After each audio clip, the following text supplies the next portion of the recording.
Okay, Malik. So, good morning. Hopefully, everybody is doing good. This is basically with respect to your LODR. Okay, listing obligation disclosure requirement. Corporate governance का हिस्सा है एक ये. Okay, most important element यहाँ पर एक चीज मैं बता दूं, ये चैप्टर में अमेंडमेंट्स काफी है. अमेंडमेंट्स काफी मतलब एकदम जबरदस्त या ड्रामेटिक नहीं है, लेकिन there are amendment as such. And this chapter which I am covering right now is a combination for audit as well as law. यानी मैंने क्या किया हुआ है, जो लॉ का कुछ लॉ में भी न्यू सिलेबस में एलओडीआर का कंटेंट है, और ऑडिट में भी एलओडीआर का कंटेंट है. ऑडिट में ओल्ड और न्यू दोनों का कॉम्बिनेशन. ओके, इन दोनों को मर्ज किया, जो एक आध दो क्वेश्चन के प्लस माइनस कॉम्बिनेशन थे वो मैंने अपडेट कर लिए, यानी कॉम्बिनेशन चैप्टर बना दिया. ओके, एक आध दो पॉइंट है जो मेरे हिसाब से यहां पर जरूरत नहीं है, वो मैंने उसको कस्टमाइज किया हुआ है. बट टू द एक्सटेंट सारी चीजें अपने को समझ में आ जाए, ताकि आइदर आप लॉ के एंगल से पढ़िए या आप ऑडिट के एंगल से पढ़िए. लॉ में न्यू सिलेबस के एंगल से और ऑडिट में ओल्ड और न्यू दोनों के एंगल से आपका सारा का सारा आंसर्स यहां पर कवर हो जाता है मालिक. So that is what you need to understand. Okay, so basically when we are discussing about LODR chapter stands to be very important. Again okay, ये मैं लेक्चर यूट्यूब पे अब डाल रहा हूँ, इसका रीजन अगेन अमेंडमेंट का कॉन्सेप्ट है. एंड दूसरी चीजें है कि एलओडीआर का पुराना लेक्चर मैंने यूट्यूब पे डाला हुआ था, तो एलओडीआर में जो रिफर कर रहे हैं स्टूडेंट्स, अगर पुराना कोई लेक्चर रिफर किया होगा मेरा, तो उसमें ये अपडेटेड लेक्चर नोट कर लीजिए. लेकिन ये लेक्चर क्रैश कोर्स के कॉन्सेप्ट में है. पुराना लेक्चर अगर देखोगे तो वो फुल कोर्स के कॉन्सेप्ट में था, जहां पर एक एक चीज एकदम डिटेल्ड में या परम्यूटेशन कॉम्बिनेशन डिस्कस कर रहे थे. Because it is an crash course concept, तो अपन को थोड़ा सा रैपिड में रहेगा, फास्ट में रहेगा. अंडरस्टैंडिंग करिए, मैं सारे पॉइंट्स कवर करूंगा. ओके, कोई भी ऐसा पॉइंट नहीं होगा जो कवर नहीं होगा, but to the extent is with rapid version. Make it sure you understand in the point. And secondly, the notes are again on Telegram channel. मेरे टेलीग्राम चैनल पे आपको ये नोट्स मिल जाएंगे, वहां से आप ये नोट्स डाउनलोड कर लीजिए. नोट्स जो मैं आपको बता रहा हूँ, नोट्स का मैं आपको अपडेट दे देता हूँ मालिक. Just a movement. नोट्स के इसमें एलओडीआर ये रहा. ओके, द नोट्स के इसमें this is something which is uploaded on this note. Chapter 6 करके नोट्स का हेडिंग रहेगा. वो नोट्स है जो आपके ऑलरेडी अपलोडेड रहेंगे टेलीग्राम पे, वहां से डाउनलोड कर लीजिए. ये कस्टमाइज नोट्स है, सारे के सारे कस्टमाइज नोट्स, मतलब सारा कंबाइन कवर करके मैंने अपडेट किया हुआ है मालिक. तो मेक श्योर ओके, आपके लिए कंटेंट ये है. कुछ भी डाउट रहा तो आप मेरे को मैसेज कीजिए, and ultimately I will ensure कि भाई यार अपने जो भी 4 मार्क या 6 मार्क जो भी आए एग्जामिनेशन पॉइंट ऑफ व्यू, एकदम तोड़ कवर हो जाए मालिक. ओके, तो सबसे पहले चार्ट देख लेते हैं, जो हमारा हमेशा कॉन्सेप्ट रहा है. एलओडीआर में सबसे पहले कितने क्वेश्चन डिस्कस करने लायक है. सबसे पहले अगर स्क्रीन पे देखोगे, इश्यूज इन एलओडीआर. ये क्वेश्चन 100% एग्जामिनेशन में नहीं आएगा, लेकिन इश्यूज कॉन्सेप्ट मतलब क्या है, एलओडीआर में क्या क्या चीजें कवर होगी. Okay, it is about scope. Okay, तो टू बी वेरी प्रिसाइज, जो इश्यूज के नीचे वाला आंसर रहेगा या इश्यूज के अंदर जो डिस्कशन करने वाला आंसर रहेगा, ये और कुछ नहीं रहेगा मालिक. ये आगे के सारे जो पॉइंट्स आप देख रहे हो, ये सारे सारे इश्यूज में कवर होंगे. यानी point to be noted. Okay, जो इश्यूज के अंदर रहेगा उसके अंदर क्या क्या रहेगा. ओके, इश्यूज के अंदर रहेगा भाई, रिस्पांसिबिलिटी ऑफ ऑडिट कमेटी क्या होगी, responsibility of board of director क्या होगा, code of conduct vigil mechanism क्या होगा, रिस्क मैनेजमेंट कमेटी का फॉर्मेट क्या होगा, प्रोसीजर क्या होगा, रिलेटेड पार्टी ट्रांजैक्शन के डिस्क्लोजर कैसे होंगे, सब्सिडियरी ऑफ लिस्टेड कंपनी का कैसे होगा, एमडीए मैनेजमेंट डिस्कशन एनालिसिस का कैसे रहेगा, कंप्लायंस सर्टिफिकेट कौन कौन देगा, और इंफॉर्मेशन टू शेयर होल्डर क्या क्या देनी है. इन शॉर्ट, आपका जो चार्ट है, ये chart is nothing but issues which are there in LODR. यानी एलओडीआर के अंदर जो इश्यूज होंगे वो क्या है. तो अगर आप पहला नोट्स के अंदर पहला आंसर देखोगे तो आपको ऐसा समझ में आ जाएगा. देखोगे तो इश्यूज के अंदर responsibilities of board of director, audit committee, vigil mechanism and code of conduct, risk management, related party transaction, subsidiary company का concept, management discussion analysis, compliance certificate and information to share holder. अगर आप देखोगे, यही अपन ने chart बनाया. In short, यही content अपने एग्जामिनेशन पॉइंट ऑफ व्यू है, यही कंटेंट अपने एग्जामिनेशन पॉइंट ऑफ व्यू रहेगा मालिक. तो मेक इट श्योर आपके दिमाग में क्लियर रहे जो मैं डिस्कस कर रहा हूं. तो इश्यूज का कॉन्सेप्ट अपने को दिमाग फोड़ी करने की जरूरत नहीं है. सेकेंडली, अब ये एलओडीआर जो है sir, okay, listing obligation disclosure requirement, ये एलओडीआर रिक्वायरमेंट कॉन्सेप्ट है क्या, या ये फॉलो किसको करना पड़ता है, या कॉन्सेप्ट क्या रहेगा. देखिए, एलओडीआर की रिक्वायरमेंट लाई है सेबी ने. सेबी है ना, सर्टेन गाइडलाइंस निकालता है. ओके, बहुत सारे गाइडलाइंस है. अपने सिलेबस में सारे गाइडलाइंस कवर्ड नहीं है. अपने सिलेबस में only okay listing obligation disclosure requirements है. यानी लिस्ट करने के पहले वाले गाइडलाइन नहीं है. अगर आप लिस्ट हो चुके हो तो आपको लिस्टिंग के ऑब्लिगेशन कंप्लाई करने होंगे. वो गाइडलाइंस यहां पर डिस्कस किए हुए हैं.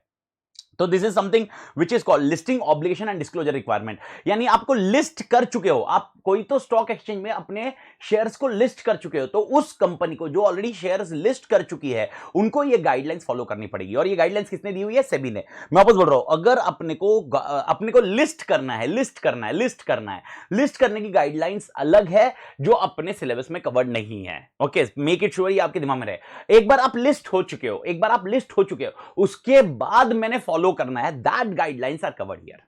ओके, तो पहला क्वेश्चन तो अपन ने डिस्कस किया issues with respect to LODR, ठीक है मालिक।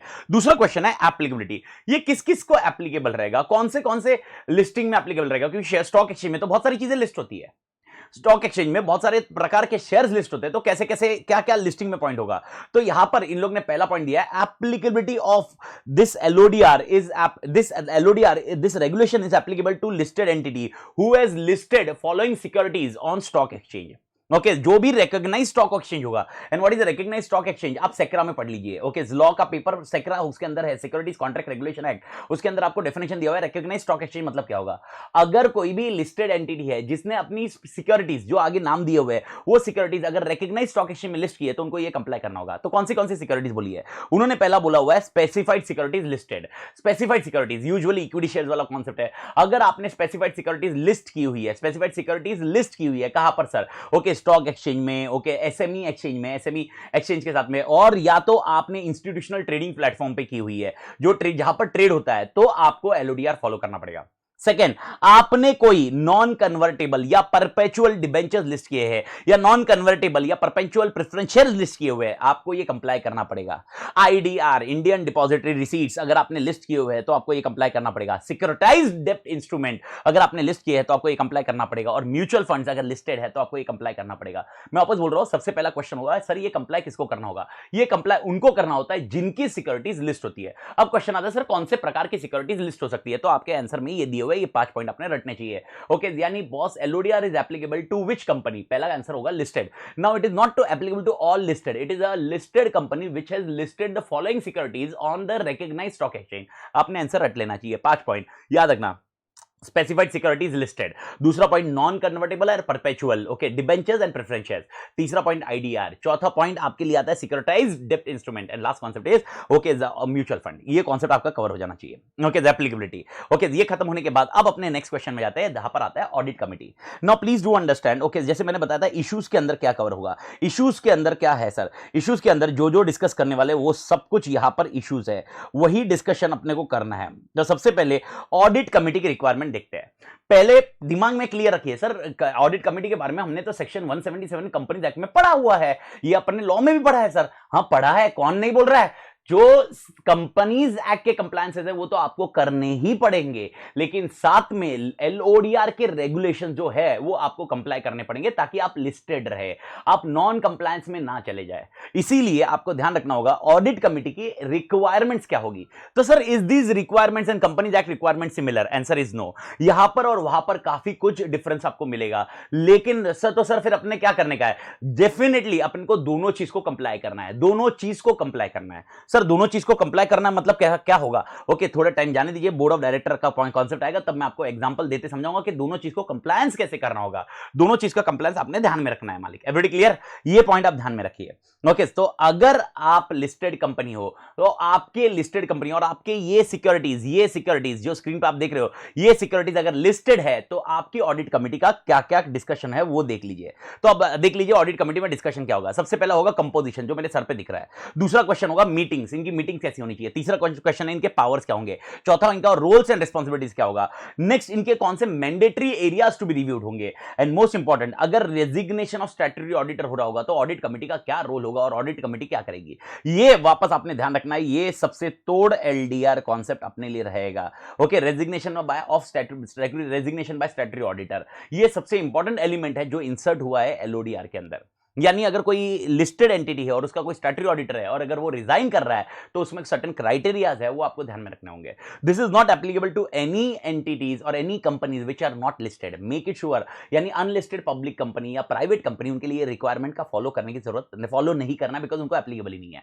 तो यहां पर ये एप्लीकेबल किसको फॉलो करना है? ओनली लिस्टेड एंटिटी और जिन्होंने वो सिक्योरिटीज लिस्ट की हुई है. तो सर क्या क्या फॉलो करना है? सबसे पहला उनका बोर्ड ऑफ ऑडिट कमिटी का कंपोजिशन क्या होगा? ऑडिट कमिटी बात कर रहा हूं, बोर्ड ऑफ डायरेक्टर नहीं. सबसे पहले यहां पर मिनिमम 3 डायरेक्टर होने चाहिए. ठीक है मालिक, ओके, क्राइटेरिया फिट करते हैं. Second, 2/3 of the director independent director होने चाहिए. ठीक है मालिक, ये तो आपको कंपनी एक्ट के हिसाब से ही मिल रहा है. तो मिनिमम 3 डायरेक्टर होने चाहिए, 2/3 ऑफ इंडिपेंडेंट होने चाहिए. लेकिन एक नया कॉन्सेप्ट आपको यहां पर ध्यान में रखना होगा. अगर ये कंपनी एसआर इक्विटी शेयर्स में डील करता है, अगर ये कंपनी एसआर इक्विटी शेयर्स में डील करता है, तो यहां पर all of the directors independent directors होने चाहिए. ये कॉन्सेप्ट कंपनी एक्ट में नहीं था. Please do understand. Now what is the question और what is the concept of SR equity share? SR equity share मतलब special voting rights equity share. यानी आपको समझना चाहिए कि कुछ सर्टेन इक्विटी शेयर्स को स्पेशल वोटिंग राइट्स दिए हुए हैं. तो अगर आपके ऑर्गेनाइजेशन में एसआर इक्विटी शेयर्स डील कर रहे हैं, आपकी organisation SR equity share issues कर चुकी है और ये एसआर इक्विटी शेयर्स आपके पास है, तो आपका ऑडिट कमिटी, पूरा का पूरा ऑडिट कमिटी जो होना चाहिए वो इंडिपेंडेंट डायरेक्टर होना चाहिए. अगर आपके पास एसआर इक्विटी शेयर्स नहीं है तो आपका इंडिपेंडेंट डायरेक्टर का कंपोजिशन 2/3 होना चाहिए. इंडिपेंडेंट डायरेक्टर का बोल रहा हूं, ऑडिट कमिटी के अंदर, बोर्ड ऑफ डायरेक्टर की बात ही नहीं हो रही है. तो क्वेश्चन ये आता है, ऑडिट कमिटी में मेंबर्स कितने होने चाहिए? 3, मिनिमम 3 होने चाहिए. ठीक है, 2/3 इंडिपेंडेंट होने चाहिए. ठीक है मालिक. लेकिन अगर आपके पास एसआर इक्विटी शेयर्स है तो आपके सारे के सारे डायरेक्टर इंडिपेंडेंट होने चाहिए. ठीक है मालिक, ओके, मेरे ख्याल से फिक्स कर इधर. सारे के सारे फाइनेंशियल लिटरेट होने चाहिए, जिनको फाइनेंशियल के बारे में सब कुछ नॉलेज हो. ठीक है मालिक, ओके. उसमें से एक डायरेक्टर होना चाहिए जिसको डिटेल्ड फाइनेंशियल नॉलेज हो, यानी कहीं ना कहीं एक director specific like chartered accountant या एमबीए इन फाइनेंस, इस कैटेगरी का होना चाहिए. स्पेशलाइज होना चाहिए एक डायरेक्टर. ओके, चेयरमैन आपका जो ये चेयरमैन बनेगा ऑडिट कमेटी का, वो इंडिपेंडेंट डायरेक्टर ही बनना चाहिए. नाउ प्लीज डू अंडरस्टैंड, अगर एसआर इक्विटी शेयर्स है तो सारे इंडिपेंडेंट डायरेक्टर है, तो दिमाग थोड़ी नहीं है. लेकिन अगर एसआर इक्विटी शेयर्स नहीं है तो कितने इंडिपेंडेंट डायरेक्टर चाहिए थे? 2/3. तो उस केस में आपको ध्यान रखना होगा, अगर 2/3 है, इसका मतलब there may be non independent director also in audit committee if SR equity shares are not there. In that case we need to ensure that our chairman is independent director of audit committee. Okay, and उसके साथ में chairman of audit committee represent करेगा audit committee को in AGM. AGM में, यानी AGM में बैठने का मौका किसको मिलेगा? चेयरमैन ऑफ ऑडिट कमिटी को बैठने का मौका मिलेगा और वो रिप्रेजेंट करेगा, यानी ऑडिट कमिटी के बारे में जो भी पॉइंट बताएगा, अपडेट करेगा, ये सारा का सारा कॉन्सेप्ट उसी के कॉन्सेप्ट में कवर होगा मालिक. Everybody clear? ये होने के बाद आपको ध्यान रखना होगा. एंड लास्ट कॉन्सेप्ट, कंपनी का जो कंपनी सेक्रेटरी है, कंपनी का जो सीएस है, कंपनी सेक्रेटरी है, he will work as a company secretary for audit committee also. यानी कंपनी को अलग से ऑडिट कमिटी के लिए सीएस हायर करने की, अपॉइंट करने की जरूरत नहीं है. That's it. ओके, ये पहला कंपोजिशन है. इसमें से आपने इस चीज को एलडीआर मार्क कर देना चाहिए, यानी पॉइंट टू बी नोटेड. अगर एसआर इक्विटी शेयर्स है तो आपके all of the directors independent directors होने चाहिए. किसमें? ऑडिट कमिटी में. मैंने अभी तक बोर्ड का डिस्कशन नहीं किया है. बोर्ड में कभी ऐसा तो नहीं होगा ना ऑल इंडिपेंडेंट डायरेक्टर्स? अरे क्या मजाक चल रहा है? ऐसा तो कभी नहीं हुआ. हाँ, लेकिन मेजॉरिटी वो डिस्कशन सारा चीज होगा, वो बाद में देखेंगे मालिक. ओके, मीटिंग में ज्यादा डिफर नहीं है. मीटिंग में आपने जो पहले पढ़ा हुआ वही सिनारियो है. ओके, 4 बार मिलने चाहिए. 120 दिन का गैप, 120 दिन के ऊपर गैप नहीं होना चाहिए. कोरम कितना होना चाहिए? 2 और 1/3 whichever is higher. Minimum of 2 और 1/3 विच एवर इज हायर. ये तो अपन के साथ में अपना सेम डिस्कशन है. ओके, जो भी कोरम होगा हायर ऑफ 2 और 1/3 whichever is higher. And उसके अंदर जो प्रेजेंट होने चाहिए, मिनिमम 2 इंडिपेंडेंट डायरेक्टर प्रेजेंट होने चाहिए. ये तो कॉन्सेप्ट याद रखना. This is for quorum. Minimum 2 independent director present होने चाहिए. यानी वापस मैं बोल रहा हूं, ओके, अगर मेरे पास ऑडिट कमिटी में 3 मेंबर है, जिसमें से 2/3 ऑफ इंडिपेंडेंट डायरेक्टर है, 2 इंडिपेंडेंट डायरेक्टर है और एक नॉन इंडिपेंडेंट डायरेक्टर है. ओके, अब मेरे को बताइए कोरम कितना होगा? 100% 1/3 मतलब कितना है? 1/3 हुआ तो 1 और 2 विच एवर इज हायर, तो 2. लेकिन यहां पर दोनों के दोनों इंडिपेंडेंट डायरेक्टर प्रेजेंट होने जरूरी है, क्योंकि कोरम तब होगा, ओके, 2 और 1/3 विच एवर इज हायर, और उसके अंदर सबसे इंपॉर्टेंट चीज है minimum 2 independent director should be present. Okay, parking lot में डाल दीजिए. ओके, अगेन ये पॉइंट मैं हाईलाइट करते जा रहा हूं, ये पॉइंट आप नोट करते जाइए, ये पॉइंट याद रखिए. यानी इन शॉर्ट, अगर आप नोट्स में देखोगे तो नोट्स में कंपोजिशन में आपने ये वर्ड को हाईलाइट कर देना चाहिए in case of SR equity shares, और एक वर्ड ये हाईलाइट करना चाहिए, ये वाला कोरम वाला पॉइंट. ओके, ये just because of MCQ and other things I am discussing point very thoroughly about this number. Otherwise theoretical answer तो आप आराम से याद रख सकते हो. सर पावर्स क्या है? Powers of, okay, the audit committee investigate into activities, terms of reference के अंदर एक्टिविटी को इन्वेस्टिगेट करना, कंपनीज की कोई भी एक्टिविटी को इन्वेस्टिगेट करना. सेकंड, कोई भी एम्प्लॉय से इंफॉर्मेशन और सॉर्ट करना, यानी एम्प्लॉय को बुलाना, बोलना मेरे को इंफॉर्मेशन दे. बाहर से कोई लीगल और प्रोफेशनल एडवाइस लेना कोई दिक्कत नहीं है, और अटेंडेंस बुलाना किसी बाहर के एक्सपर्टाइज को। पॉइंट टू बी नोटेड, 4 चीजें हैं। सबसे पहला पॉइंट है वो एक्टिविटी को इन्वेस्टिगेट कर सकते हैं, किसी एम्प्लॉय से इंफॉर्मेशन मंगा सकते हैं, बाहर से प्रोफेशनल एडवाइस ले सकते हैं, बाहर के एक्सपर्ट को बुला के कुछ काम करवा सकते हैं। जैसे मैंने बोला इन्वेंट्री एंड अदर थिंग्स के लिए एक्सपर्ट की जरूरत हो सकती है मालिक, there is a multiple points, and tax के कंप्लायंस एंड अदर थिंग्स के लिए एक्सपर्ट की जरूरत हो सकती है। तो थर्ड एंड फोर्थ पॉइंट का कांसेप्ट आप ध्यान में रखना। This is something which is powers. ये पावर्स क्यों चाहिए? बिकॉज उनके ऊपर कुछ रोल्स एंड रिस्पांसिबिलिटीज है। अगर रोल्स एंड रिस्पांसिबिलिटीज नहीं होती तो ये पावर की जरूरत नहीं होती। तो रोल्स एंड रिस्पांसिबिलिटीज क्या है? सबसे पहला पॉइंट, फाइनेंशियल स्टेटमेंट को ओवरव्यू करना, ताकि चेक करना कि फाइनेंशियल स्टेटमेंट करेक्ट है, क्रेडिबल है। ये पॉइंट ध्यान में रखना। सेकंड पॉइंट, स्टैट्यूटरी ऑडिटर के अपॉइंटमेंट करना। याद रखना, अपॉइंटमेंट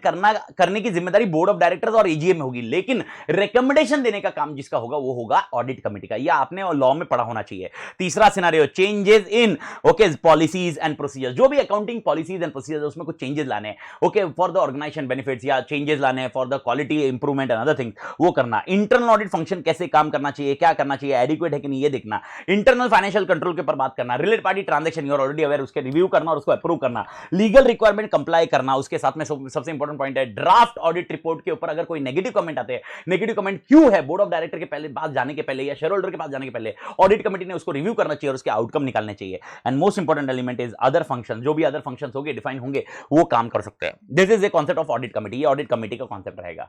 ओके, लेकिन एक सबसे इंपॉर्टेंट पॉइंट होता है mandatory areas to be reviewed. Sir इसका मतलब क्या है? इसका मतलब यह है कि रोल्स एंड रिस्पांसिबिलिटीज बहुत सारी पंचायती दी हुई है, लेकिन हम टोटल 6 एरियाज बता रहे हैं। 6 एरियाज तो भाई ऑडिट कमेटी ने देखने ही चाहिए। सर 6 एरियाज कौन से? सबसे पहले एमडीए, मैनेजमेंट डिस्कशन एनालिसिस। अब आप बोलोगे मैनेजमेंट डिस्कशन एनालिसिस में क्या आता है, अपन लास्ट में पढ़ेंगे, एकदम लास्ट का जो लेक्चर का लास्ट पोर्शन होगा उसके अंदर एमडीए दिखेंगे। Second point, related party transaction को रिव्यू करना, उसके पॉइंट को चेक करना, ये सब कुछ देखना होगा। सिग्निफिकेंट, जो भी सिग्निफिकेंट रिलेटेड पार्टी ट्रांजैक्शन है। उसके बाद deficiency in internal control of statutory auditor, अगर कोई बताता है तो उसको चेक करना। इंटरनल ऑडिट रिपोर्ट को रिव्यू करना। चीफ इंटरनल ऑडिटर का अपॉइंटमेंट करना, ये सबसे उसका रेम्यूनरेशन, अपॉइंटमेंट, रेम्यूनरेशन रिमूवल करना चीफ इंटरनल ऑडिटर का। And last concept is statement of deviation, यानी अगर कुछ फंड्स लिए कंपनी ने, कुछ फंड्स है प्रोजेक्ट्स के लिए फंड्स आए हुए हैं और वो फंड्स किसी और जगह चले गए, डाइवर्ट हुए, तो डेविएशन क्यों हुआ, कारण क्या है, अप्रूवल्स हुए कि नहीं, ये सब कुछ स्टेटमेंट फाइल करना, statement banana. That is called a concept of this point. और ये स्टेटमेंट जो बनाया जाता है, याद रखना, ये क्वार्टरली और एनुअली होता है। ये आप लिख लेना, क्वार्टरली और एनुअली होता है, ये पॉइंट ध्यान रख लेना। स्टेटमेंट ऑफ डेविएशन, ये स्टेटमेंट ऑफ डेविएशन। तो what are the mandatory areas to be reviewed by audit committee? Total 6 point. MDA, related party transaction, deficiency in internal control by statutory auditor, उसके बाद है most important internal audit report, उसके बाद है internal audit. यानी अगर देखोगे तो इंटरनल ऑडिट दो कॉन्सेप्ट है, एक है इंटरनल ऑडिट रिपोर्ट को रिव्यू करना और एक है इंटरनल ऑडिट का जो चीफ है उसका appointment, remuneration and other thing discuss करना। और अगर कोई डिवीजन आए, फंड्स आए हुए और फंड्स किधर और पार्क हुए, उसका डिवीजन जो होगा उसके ऊपर बात करना, उसके ऊपर रिपोर्ट करना। ये होने के बाद आपके लिए और एक कॉन्सेप्ट है resignation of statutory auditor.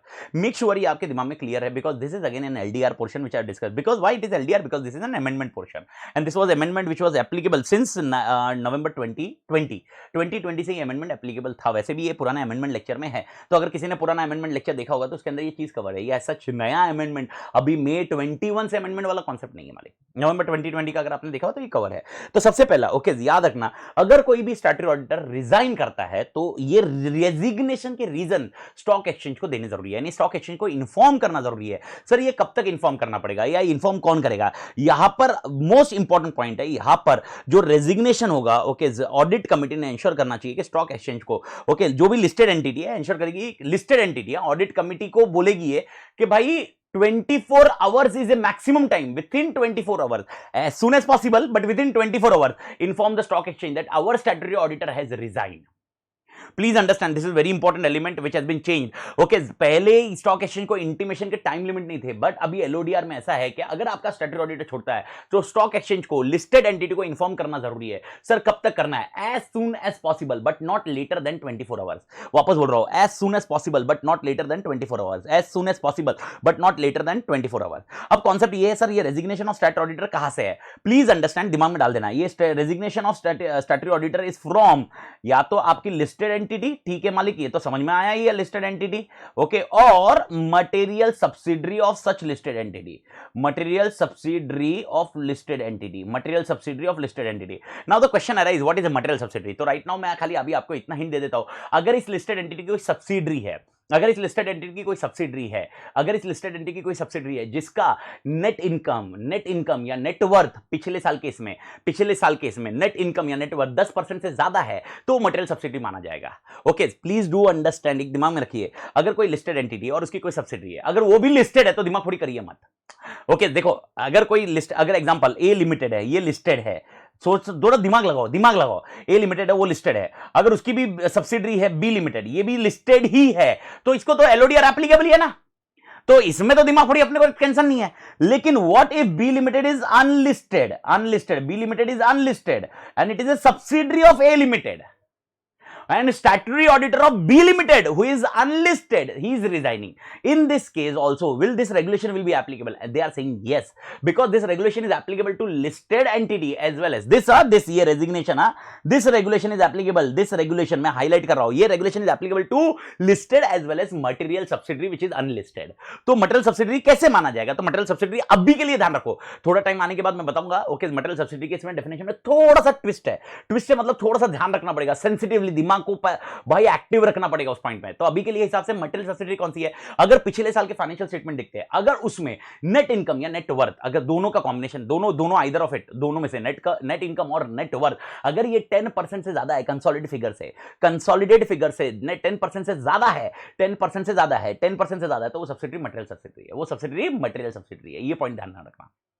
Okay, ये मटेरियल सब्सिडरी के कॉन्सेप्ट में आएगा। तो अगर मटेरियल सब्सिडरी हो या लिस्टेड एंटिटी हो, उसमें से अगर स्टैट्यूटरी ऑडिटर रिजाइन करता है तो इसको इन्फॉर्म करना जरूरी है, किसको? स्टॉक एक्सचेंज को। अब क्वेश्चन है कब तक इन्फॉर्म करना है? Okay, as soon as possible but not later than 24 hours. Bharat माता की जय। मेरे ख्याल से मालिक समझ में आया, तो ये पॉइंट आपने ध्यान रखना है। ओके, ये वाला। अब क्वेश्चन है सर, जब ये रिजाइन करेंगे तो सर्टेन कंडीशन दी हुई है। सर ये कंडीशन किसने दी है? एलओडीआर ने। सर ये कंडीशन किस पे एप्लीकेबल है? दो तरह की कंडीशन है, देख लीजिए।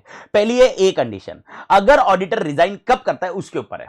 अगर ऑडिटर रिजाइन करता है within 45 days from the end of the quarter, यानी कोई क्वार्टर एंड होता है, ओके, कोई क्वार्टर मतलब मार्च हुआ, मार्च के बाद अप्रैल मई जून का क्वार्टर, ओके, जुलाई अगस्त सितंबर का quarter, October November December and जनवरी फरवरी मार्च, इस तरह से कोई क्वार्टर एंड हुआ और उसके 45 डेज के अंदर within 45 days from the end of the quarter, यानी जून के बाद 45 डेज के अंदर या सितंबर के बाद 45 डेज के अंदर, ओके, इस कंटेक्स्ट में अगर 45 डेज के अंदर या दिसंबर के बाद 45 डेज के अंदर अगर करता है तो उसको okay limited review report issue करनी पड़ेगी फॉर सच क्वार्टर।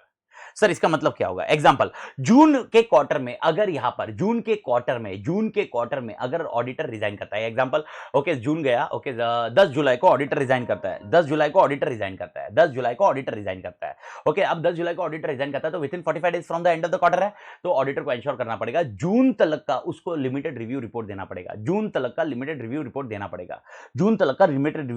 पड़ेगा। मेरे ख्याल से मालिक क्लियर है? ओके, ये पहला पार्ट। ओके, तो अगर 45 डेज के अंदर क्वार्टर एंड होने के बाद 45 डेज के अंदर है तो उसको जून तक का लिमिटेड रिव्यू रिपोर्ट देना पड़ेगा, ठीक है मालिक।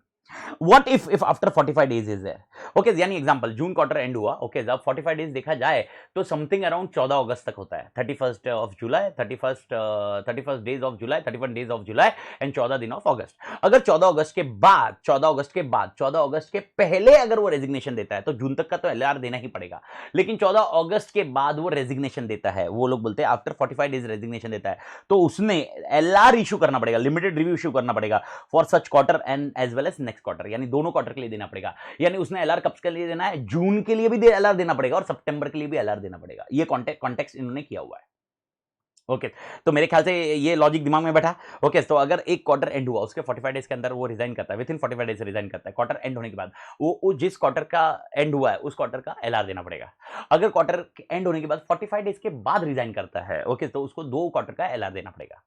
लेकिन अगर दिसंबर हो चुका है, दिसंबर यानी 3 क्वार्टर खत्म हो चुके हैं और उसके बाद okay he has already signed first 3 quarter, यानी एलआर रिपोर्ट्स ऑलरेडी जा चुके हैं, उसने 3 एलआर रिपोर्ट साइन कर चुका है, वो 3 एलआर रिपोर्ट साइन कर चुका है, ओके, यानी उसने limited review of first 3 quarter sign किया, यानी कब रिजाइन करने की सोच रहा है वो? यानी जनवरी के बाद रिजाइन करने की सोच रहा है। इस केस में उसने audit report for financial year भी साइन करनी पड़ेगी। This is compulsion, this is requirement, this is regulation. तो these are the conditions which you need to understand. तो सर ये कैसे होगा? ऑडिटर तो बोलेगा मैं नहीं मानूंगा because this LODR is not applicable to auditor. LODR is not applicable to auditor.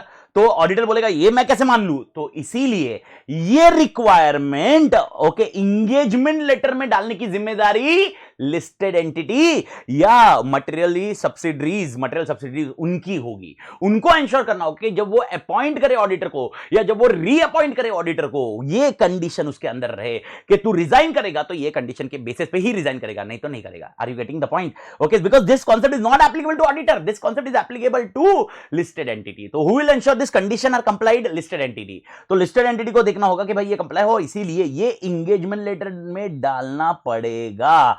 Bharat माता की जय। आई डोंट थिंक समझ में आया होगा मालिक। ओके, सो ये पॉइंट आप ध्यान में रखना। ओके, सो क्वार्टर के 45 डेज और ये आपको डिफाइन किया है। सर व्हाट इफ पहले क्वार्टर के पहले ही रिजाइन कर दिया, खत्म स्टोरी, है ही नहीं कंडीशन। पहले क्वार्टर के पहले यानी जून के पहले ही रिजाइन कर लिया तो there is no requirement of LR and other things. Please do understand, within उन्होंने क्राइटेरिया क्या दिए हुए हैं, अगर क्वार्टर एंड हुआ तो क्वार्टर एंड होने के पहले, यानी तुमको स्टार्टिंग में समझ गया ना, लेकिन क्वार्टर एंड हुआ है तो तुमको समझाया, तो भाई ये कंडीशन आपको ध्यान में रखनी होगी। ठीक है मालिक। ओके, और अदर कंडीशन क्या है? अगर ऑडिटर रिजाइन करने का कारण नॉन कोऑपरेशन फ्रॉम मैनेजमेंट है। Sir non cooperation from management मतलब क्या? एग्जांपल, एविडेंसेस नहीं दे रहे, लिमिटेशन ऑफ स्कोप है, unable to obtain sufficient appropriate audit evidence है, मैनेजमेंट मना कर रहा है, क्लाइंट मना कर रहा है। इस केस में चेयरमैन ऑफ ऑडिट कमिटी को डायरेक्ट अप्रोच करना चाहिए। He should not wait for the meeting of audit committee, because audit committee meeting क्या बोली हुई है? ऑडिट कमिटी मीटिंग ओके साल की 4 बार होगी, 120 डेज, उसके मीटिंग के लिए वेट नहीं करना चाहिए। उसने डायरेक्टली मीटिंग बुलानी चाहिए और ऑडिट कमिटी को बोलना चाहिए, चेयरमैन ऑफ ऑडिट कमिटी को बोलना चाहिए, ओ भाई तुम्हारी कंपनी मेरे को ये दे नहीं रही है, एविडेंस डॉक्यूमेंट्स नहीं मिल रहा है, इसीलिए मेरा दिमाग में आ रहा है कि मैं रिजाइन करूंगा। एंड जब वो प्रपोज टू रिजाइन करेगा, सेकंड पॉइंट यही है, प्रपोज टू रिजाइन करेगा। जब प्रपोज टू रिजाइन करेगा, ओके, रिलेवेंट डॉक्यूमेंट्स उसने ऑडिट कमिटी को देने चाहिए। क्या क्या कारण है, क्या क्या एविडेंसेस है जो मुझे नहीं मिल रहे, क्या क्या एविडेंसेस है जो मुझे नहीं मिल रहे, एक सेकंड माने, जो मुझे नहीं मिल रहे हैं आपके क्लाइंट से, आपके ऑर्गेनाइजेशन से, ये आपको डिफाइन करना होगा। ओके, सर इस केस में बाई चांस ये रेजिग्नेशन नहीं करता है, ओके, तो उसने क्या करना चाहिए? ऑडिटर ने क्या करना चाहिए? रेजिग्नेशन नहीं करता है तो इस केस में ऑडिटर ने क्लियर कट, अगर नॉन रिसीट ऑफ इंफॉर्मेशन, मेरे को आप बताइए एज ए ऑडिटर आप क्या करोगे? आपको इंफॉर्मेशन नहीं मिल रही और आपको रेजिग्नेशन नहीं करना है, ओके, एग्जांपल, रेजिग्नेशन क्यों नहीं करना है सर? इस कारण से आपको साइन करने बोला हुआ है। आप तीसरे क्वार्टर में और आपको इंफॉर्मेशन नहीं मिल रही और आपको साइन करने बोला हुआ है। इस केस में आपने स्टैंडर्ड के हिसाब से जाना चाहिए, और स्टैंडर्ड के हिसाब से अगर आपको याद होगा तो ऐसे 705 फॉलो करना चाहिए, जिसके अंदर या तो unable to obtain sufficient appropriate audit evidence के हिसाब से, because there is no concept of financial statement और मटेरियल मिसस्टेटेड, आपको एविडेंस नहीं मिल रहा है। इस केस में या तो आप क्वालिफाइड रिपोर्ट दोगे या तो डिस्क्लेमर ऑफ ओपिनियन दोगे। 705 को और अच्छे से इंप्रूव कर लो, तब समझ में आ जाएगा ये मालिक। तो ये कॉन्सेप्ट वहां पर आ जाएगा मालिक, ये कॉन्सेप्ट आप ध्यान में रखना। एंड अगर ऑडिटर निकल रहा है, उसका कारण 141(3) है, ओके, ऊपर की चीजें कंप्लाई करने की जरूरत नहीं है। ओके, ये भी नोट करने लायक कॉन्सेप्ट है मालिक। ओके सर, सेक्शन 141(3) अगर ये इसकी वजह से ऑडिटर निकल रहा है तो ये चीजें कंप्लाई करने की जरूरत नहीं है, ये चीजें कंप्लाई करने की जरूरत नहीं है, बिकॉज 141(3) में सर 141(3) क्या होता है? Okay, disqualification of an auditor. अगर आपको याद होगा, auditor can not be A employee of the company, his partner can not B an employee of the company, ये कंटेक्स्ट है। अगर आपको याद है, उसके बाद शेयर होल्डिंग नहीं होनी चाहिए, इंडेप्टेड नहीं होना चाहिए, ओके, ये सारे क्राइटेरिया थे। वो क्राइटेरिया अगर ये है तो इस केस में ओके, ये सारी कंपटीशन कंप्लाई करने की जरूरत नहीं है। This is something which is there for resignation of statutory auditor which need to be taken care by audit committee. तो ये मैंने अपडेट कर दिया है, ये आपके लिए तोड़ इंपॉर्टेंट है और मैंने कॉन्सेप्ट समझा दिया है। ओके, वापस 2-3 चीजें मैं आपको अपडेट कर दूं एकदम क्लियरली। सबसे पहला, ये एप्लीकेबल किसको है? ये एप्लीकेबल है लिस्टेड, ये रेजिग्नेशन की बात कर रहा हूं। ओ मां कसम, छोड़ दो अभी, ठीक है मैंने बता दिया, रेजिग्नेशन की बात करो। ये सारा रेजिग्नेशन का कांड जो है ये एप्लीकेबल किसको है? ये एप्लीकेबल है listed company as well as material subsidiary of such listed company which is unlisted. अगर वो लिस्टेड है तो फिर एप्लीकेबल तो उनको भी है ना। ओके, दूसरा सिनारियो, यहां पर सबसे इंपॉर्टेंट पॉइंट है, यहां पर this LODR is not applicable to auditor, make sure ये समझो। तो LODR is applicable to company need to ensure while appointing or reappointing an auditor this conditions are entered into it। ये conditions लिखी होनी चाहिए ओके एंगेजमेंट लेटर में। जो engagement letter auditor के साथ, जो एंगेजमेंट लेटर ऑडिटर भेजेगा उसके अंदर वो कंपनी अपनी कंडीशंस बता देगी कि भाई तू रिजाइन करेगा तो ये कंडीशन पे करेगा, ठीक है मालिक। Okay, that's it. तो यहां पर आपका पहला टारगेट ओवर हो जाता है मालिक, पहला टारगेट मेरे ख्याल से आपका ओवर हो गया। तो इश्यूज अपन खत्म कर चुके हैं, एप्लीकेबिलिटी अपन खत्म कर चुके हैं, ऑडिट कमिटी अपन खत्म कर चुके हैं। Okay, now we are going ahead with the board of director. Now this comes again a very important amendments portion as such to be taken care of. Okay, so amendment portion है और अच्छे से ध्यान देना board of directors के requirement के ऊपर. तो बोर्ड ऑफ डायरेक्टर की रिक्वायरमेंट में क्या क्या पढ़ना है? सबसे पहले हम जो पढ़ेंगे वो पढ़ेंगे composition of board of director, और यही पंचायती है, सबसे ज्यादा पंचायती इसके अंदर है. उसके बाद ऑब्लिगेशन, ठीक है मालिक. उसके बाद इंडिपेंडेंट डायरेक्टर कैसा होना चाहिए, ठीक है, कंपनी एक्ट का जो डेफिनेशन है वही ध्यान रख लोगे तो. रेम्यूनरेशन आपको बताया हुआ है. ओके, एंड उसके बाद अप्रूवल्स क्या क्या, किस चीज के लिए अप्रूवल चाहिए, आप ये ध्यान में रखना. ओके, मेक श्योर आपके दिमाग में क्लियर रहे बोर्ड ऑफ डायरेक्टर कंटेक्स्ट क्या रहेगा. तो पहले बात कर लेते हैं. और बोर्ड ऑफ डायरेक्टर मैं वापस बता रहा हूं, आपने ये दो चीज कर ली ना मालिक, ये दो चीज, ये दो चीज कर ली तो ये एलओडीआर आपके हाथ में, क्योंकि ये दो चीज में बहुत कॉम्प्लिकेशन है. उसके बाद जो पोर्शन है ना बहुत थोड़ी सी है, बहुत दिमाग कुछ भी नहीं है except audit committee and board of director. अगर आपका होल्ड इसी के अंदर आ गया ना, बस खत्म है स्टोरी. ओके, तो नेवरदलेस सबसे पहले बात करते हैं कंपोजिशन की. कंपोजिशन जो भी लिस्टेड एंटिटी, अभी लिस्टेड एंटिटी की बात करेंगे, मटेरियल सब्सिडी की बात नहीं होगी, अब लिस्टेड एंटिटी की बात होगी. ओके, याद रखिए लिस्टेड एंटिटी की बात हो रही है अभी मटेरियल सब्सिडी को छोड़ दीजिए. खाली मटेरियल सब्सिडी किधर था, ओनली फॉर रेजिग्नेशन. मैंने क्लियर किया, मैंने ये पहले ऑडिट कमिटी का कंपोजिशन, इसमें मटेरियल सब्सिडी की बात ही नहीं की हुई है. ओके, ध्यान रखना. ओके, तो कंपोजिशन में क्या रहेगा, कंपोजिशन में, okay, composition board of director composition, आप ऑडिट कमिटी नहीं. Okay, half of the directors जो होने चाहिए वो नॉन एग्जीक्यूटिव डायरेक्टर्स होने चाहिए. Half of the directors non executive directors होने चाहिए. वापस बोल रहा हूं. ओके, कॉम्बिनेशन जो होना चाहिए, okay, half of the directors non executive होने चाहिए, यानी आपके बोर्ड ऑफ. अब पॉइंट ये आता है sir, what is an executive and what is a non executive. As such यहां पर it is not defined in companies act, but to be very precise, okay, अपन कंक्लूड कर सकते हैं जो डे टू डे ऑपरेशन में involve होगा that is an executive director. जो डे टू डे ऑपरेशन में इन्वॉल्व नहीं होगा that is an non executive director. जो प्रमोटर्स नहीं होंगे वो नॉन एग्जीक्यूटिव डायरेक्टर की कैटेगरी में जाएंगे, लेकिन डे टू डे में इन्वॉल्व नहीं होना चाहिए वो. ओके, मेक इट श्योर, ये आपके दिमाग में क्लियर है. Example, sir MD can not be a non executive director. MD is executive director, whole time director executive director. तो आपको ध्यान रखना होगा एमडी, होल टाइम डायरेक्टर्स, ये कैटेगरी एग्जीक्यूटिव डायरेक्टर की होती है. और इनके अलावा जो होते हैं वो नॉन एग्जीक्यूटिव डायरेक्टर होते हैं जो डे टू डे ऑपरेशन में काम नहीं करते कंपनी के. तो सबसे पहला पॉइंट ये लोग बोलते हैं half of the director non independent non executive director होने चाहिए. नॉन एग्जीक्यूटिव, यहां पर कंफ्यूजन बहुत बड़ा होता है कि इंडिपेंडेंट डायरेक्टर और नॉन एग्जीक्यूटिव में अपन कंफ्यूजन हो जाते हैं. मेक इट श्योर क्लियर रहे. ओके, मैं वापस बोल रहा हूं, half of the director non executive होने चाहिए हर लिस्टेड कंपनी में, और उसमें कम से कम एक वुमन डायरेक्टर होनी चाहिए. ठीक है, ओके, यानी executive and non executive with at least one woman director and not less then 50% of board of director comprise non executive. ठीक है मालिक. ओके, यानी इन शॉर्ट अगर मैं लिस्टेड एंटिटी है तो मेरे इसमें अगर 6 डायरेक्टर है तो 3 डायरेक्टर नॉन एग्जीक्यूटिव होने चाहिए. ओके, 3 डायरेक्टर नॉन एग्जीक्यूटिव होने चाहिए और 6 में एक वुमन डायरेक्टर होनी चाहिए. ओके, पहला पॉइंट समझा. ये वुमन डायरेक्टर एग्जीक्यूटिव हो नॉन एग्जीक्यूटिव व्हाटएवर इट में भी, मेरे को उससे डिस्कशन ही नहीं है, लेकिन इनको वुमन डायरेक्टर रखना पड़ेगा. बट ये अपन ने पढ़ा हुआ ही है सर. अगर आप याद करोगे 149 का प्रोवाइजो जो वुमन डायरेक्टर के लिए है, 149 सबसेक्शन 1 का जो प्रोवाइजो वुमन डायरेक्टर के लिए बोलता है ना, हर लिस्टेड एंटिटी को वुमन डायरेक्टर है. ठीक है सर, कोई बहुत बड़ी बात नहीं हुई पहले इसमें, तो आपने जो देखा वो ठीक है. तो आपको ये समझा कि 50% ऑफ बोर्ड नॉन एग्जीक्यूटिव होना चाहिए. ठीक है, उसके बाद और एक क्राइटेरिया दिया है टॉप 1000 लिस्टेड कंपनी. अब ये है ना बहुत बार आपको आएगा, टॉप 1000, टॉप 500, टॉप 2000 ऐसे आड़े तेड़े वो आएंगे. तो आपको ये ध्यान रखना होगा टॉप 1000 लिस्टेड एंटिटी जो रहेगी, टॉप 1000 लिस्टेड एंटिटी जो रहेगी उसके अंदर आपके पास एक वुमन डायरेक्टर होनी चाहिए जो इंडिपेंडेंट डायरेक्टर होनी चाहिए. Very important. ओके, जब मैंने आपको पहला समझाया कि half of the director board of the director non executive होने चाहिए, उसमें एक वुमन डायरेक्टर होनी चाहिए, उसमें क्राइटेरिया नहीं था कि वुमन इंडिपेंडेंट हो, एग्जीक्यूटिव हो, नॉन एग्जीक्यूटिव हो, बस वुमन होना चाहिए. ओके, अब यहां पर ये लोग बोलते हैं जो पहली टॉप 1000 लिस्टेड एंटिटी होगी उसमें एक वुमन डायरेक्टर इंडिपेंडेंट डायरेक्टर होनी चाहिए. तो woman director as well as independent director, ये क्राइटेरिया फुलफिल होना चाहिए आपका. ओके, आपको ये देखना है. अब क्वेश्चन आता है सर टॉप 1000 लिस्टेड एंटिटी कौन सी होगी based on market capitalisation rate. Market capitalisation rate क्या होता है सर? मार्केट कैपिटलाइजेशन रेट कौन से इसमें? प्रीवियस ईयर के इसमें जो इमीडिएटली प्रीसीडिंग ईयर होगा ना, इमीडिएटली प्रीसीडिंग ईयर 31 मार्च को बेस्ड ऑन मार्केट कैपिटलाइजेशन जो टॉप 1000 लिस्टेड एंटिटी होगी, अगर आपका नाम उसमें आता है तो आपके बोर्ड के ऊपर एक वुमन डायरेक्टर होनी चाहिए जो इंडिपेंडेंट होनी चाहिए. आप वुमन डायरेक्टर रख ही रहे हो, ये तो क्राइटेरिया है ही, लेकिन इंडिपेंडेंट वुमन डायरेक्टर होनी चाहिए. ठीक है मालिक. ओके, मेरे ख्याल से ये पॉइंट क्लियर है मालिक. भारत माता की जय. ठीक है. दूसरा, अगर आपके पास नॉन एग्जीक्यूटिव डायरेक्टर है जो 75 ईयर्स के ऊपर अपॉइंट करना चाहते हो, नॉन एग्जीक्यूटिव बात कर रहा हूं, नॉन एग्जीक्यूटिव डायरेक्टर जो 75 क्रॉस हो चुके हैं उनको अपॉइंट करने के लिए आपको एसआर पास करना पड़ेगा। SR special resolution in general meeting pass करना पड़ेगा। मेक इट श्योर आपके दिमाग में क्लियर है। अब यहां पर अगर मैं मिक्स करूं तो लॉ और ऑडिट दोनों मिक्स होते हैं। मेक इट श्योर ये ऑडिट के क्राइटेरिया देख रहे हैं अपन, लेकिन ये लॉ के क्राइटेरिया में फुलफिल करने होंगे।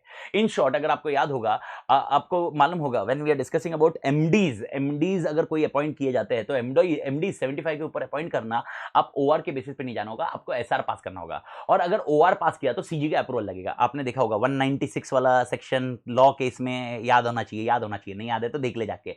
Okay, but to the extent वो कॉन्सेप्ट है। अब यहां पर वो खाली एमडी के लिए था, लेकिन बाकी डायरेक्टर्स के लिए तो कोई डिस्कशन नहीं किया अपने। बाकी डायरेक्टर्स तो ओआर है और 15 के ऊपर गया तो एसआर था, ये तो अपने पढ़ा है। Any maximum minimum number director अगर आपको होगा 1 2 3, ओपीसी 1 है, प्राइवेट 2 है और पब्लिक 3 है, और मैक्सिमम नंबर ऑफ डायरेक्टर 15 के ऊपर चाहिए तो एसआर पास करना पड़ेगा। लेकिन व्हाट इफ 15 के नीचे रहा तो ओआर से हो जाएगा, OR appointment in general meeting. लेकिन ये लोग बोलते हैं अगर कोई नॉन एग्जीक्यूटिव डायरेक्टर है और वो 75 ईयर्स के ऊपर है तो अगर आपको उसको अपॉइंट करना है तो आपको एसआर पास करना पड़ेगा। यानी लिस्टेड एंटिटी में, ओके आप प्रैक्टिकली समझना शुरू करो। हो ध्यान दिमाग लगाओ। लिस्टेड एंटिटी में अगर एग्जीक्यूटिव है तो भी एसआर लगेगा। कैसे? एग्जीक्यूटिव मतलब एमडी, होल टाइम डायरेक्टर, जो अपन पढ़े ही है ना। 196(1) देखो, 196 1 2 3, ये 1 2 3 वाले कॉन्सेप्ट में पढ़ोगे ना, 196 सबसेक्शन 1 2 3 उसके अंदर पढ़ोगे तो उसके अंदर डिस्क्वालिफिकेशन एंड अदर थिंग्स में अपन पढ़ोगे, ये पॉइंट पढ़ोगे आप उधर। तो 196 सबसेक्शन 3 के अंदर आपको ये क्राइटेरिया आ जाएगा कि 75 के ऊपर है, अगर होल टाइम डायरेक्टर, मैनेजर या एमडी तो 75 ईच के ऊपर है तो एसआर चाहिए।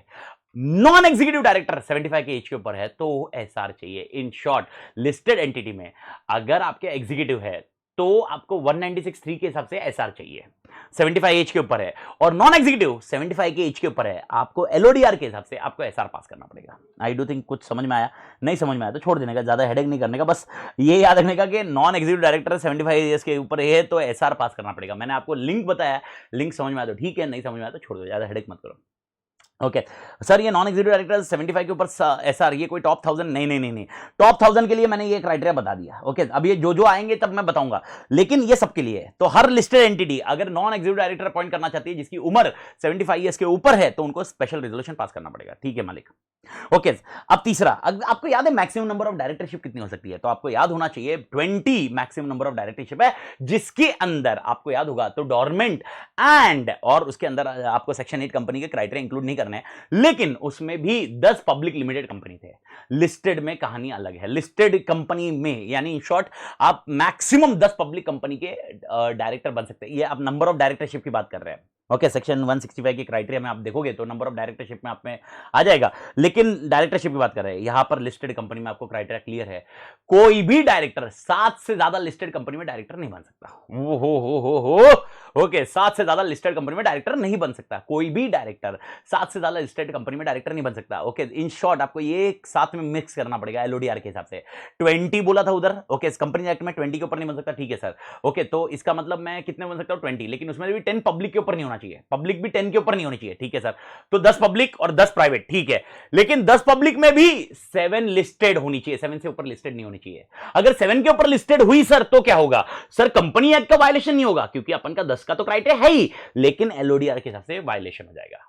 तो आपको ध्यान रखना होगा। यानी in short, okay, 7 can be A maximum listed entity. Sir independent director भी फिर मतलब मैं बन सकता हूं? 7 में बन सकते हो आप, 7 लिस्टेड एंटिटी में डायरेक्टर बन सकते हो। लेकिन और एक कंडीशन डाली हुई है, अगर आप कोई लिस्टेड कंपनी में, कोई लिस्टेड कंपनी में अगर आप एमडी हो या होल टाइम डायरेक्टर हो, ओके, अगर कोई लिस्टेड कंपनी में आप होल टाइम डायरेक्टर या एमडी हो तो आप इंडिपेंडेंट डायरेक्टर 3 से ज्यादा लिस्टेड कंपनी में नहीं बन सकते। ओके, क्या बोल रहा हूं? मां कसम सर, क्या कंफ्यूजन है? ये कंफ्यूजन है ही ना भाई, वापस बोल रहा हूं। Maximum number of director listed entity की बात कर रहे हैं, कितने लिस्टेड एंटिटी में आप बन सकते हो? 7। ओके, तो मेरा क्वेश्चन है 7 से ज्यादा एंटिटीज में आप लिस्टेड एंटिटीज में तो डायरेक्टर नहीं बन सकते। ठीक है सर, इंडिपेंडेंट डायरेक्टर भी फिर कितने में बन सकते हो? 7 में। ये भी तो दिमाग में क्लियर हो गया अभी। मतलब मैक्सिमम 7 में इंडिपेंडेंट डायरेक्टर, लिस्टेड एंटिटी में जो भी डायरेक्टर, कोई भी डायरेक्टरशिप होने दो, लिस्टेड एंटिटी में 7 के ऊपर, मैं 7 कंपनी के ऊपर लिस्टेड एंटिटी के ऊपर मैं डायरेक्टर नहीं बन सकता। इधर इंडिपेंडेंट हो या जो भी हो, अल्टरनेट हो, जो भी हो, 7 है। ठीक है सर। अब भी उन्होंने और एक कंडीशन डाली है, लेकिन अगर आप कोई एक लिस्टेड एंटिटी के एमडी हो, होल टाइम डायरेक्टर हो, अगर कोई लिस्टेड एंटिटी में आप एमडी या होल टाइम डायरेक्टर हो, आप इंडिपेंडेंट डायरेक्टर 3 में से ज्यादा नहीं बन सकते। यानी एग्जांपल ए लिमिटेड में अगर मैं एमडी हूं, ए लिमिटेड में एमडी हूं which is listed, okay, I can become an independent director only in 3 listed entities, not more than that. Okay, तो सर इसका मतलब can I be a director as other director? Other director मतलब कौन सा? तो आप दूसरे और कंपनी में एमडी, रेस्ट्रिक्शन समझो, दिमाग थोड़ा सा आपको ब्रॉडर व्यू करना पड़ेगा। तो सर इसका मतलब मैं कोई और मतलब इसका मतलब आपने बोला इंडिपेंडेंट डायरेक्टर मैं 3 में नहीं बन सकता, 3 से ज्यादा में नहीं बन सकता, तो 3 में इंडिपेंडेंट डायरेक्टर रहता हूं और मेरे को 7 की लिमिट दी हुई है, 1 में मैं whole time director managing director हूं और 3 में मैं इंडिपेंडेंट डायरेक्टर हूं, तो 4 में हो गया, तो 5 6 7, ये 3 में मैं और कुछ बन सकता हूं क्या? और क्या हो सकता है आपका? और अल्टरनेट डायरेक्टर हो सकता है। लेकिन ओके, प्लीज डू अंडरस्टैंड, ये अल्टरनेट डायरेक्टरशिप भी इंडिपेंडेंट नहीं तो इस कंटेक्स्ट में आएगी, तो there can be only executive and non executive ना, the categorisation will be executive and non executive, तो आपको वो कैटेगराइजेशन को ध्यान में रखना होगा। ओके, इस कंटेक्स्ट में आपको ध्यान में रखना होगा कि भाई इन शॉर्ट अगर मैं कोई एक कंपनी में, लिस्टेड कंपनी में एमडी या होल टाइम डायरेक्टर हूं, तो उसके अलावा मैं 3 कंपनी में, लिस्टेड कंपनी में इंडिपेंडेंट डायरेक्टर बन सकता हूं, यानी इन शॉर्ट 4 कंपनी हो जाती है, मेरे रेस्ट्रिक्शन 4 कंपनी के हो जाते हैं अगर मैं एमडी होता हूं।